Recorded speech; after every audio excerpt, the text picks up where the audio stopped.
আসসালামু আলাইকুম। বাংলাদেশের মানুষ এত অভিনয় জানে, এটা আপনি কি জানেন? না জানলে শুনেন।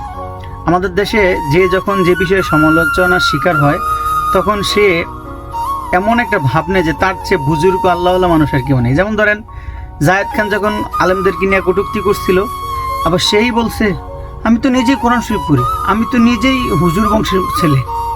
ঠিক আছে। আবার যখন ধরেন ফুড আপটির যখন চ্যানেল খুব ওয়াও ওয়াও অবস্থা, মাসে 10-12 লক্ষ টাকা ইনকাম করে, তখন সে কাউকে ভয় পায় না।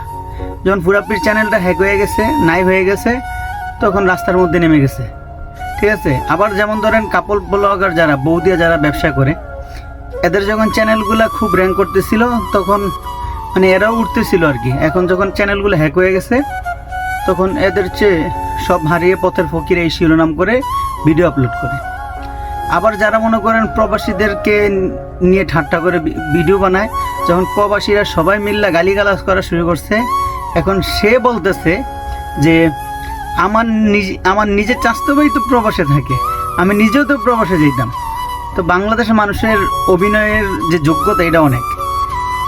আর সর্বশেষ যেটা বলার জন্য আমি মূলত ভিডিওটা করতেছি, আজকে একটা ভিডিও দেখলাম, খুব ভাইরাল হয়েছে, যে আগেরই ভিডিও, যে ধর্ম যার যার উৎসব সবার।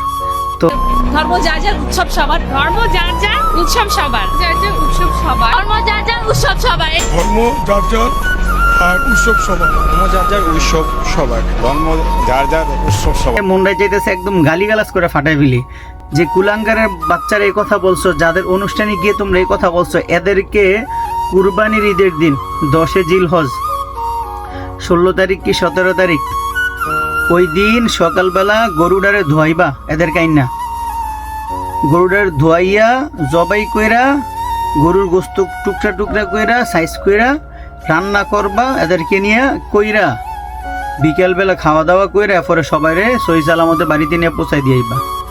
এটাই সে তোমাদেরকে বলে রাখলাম।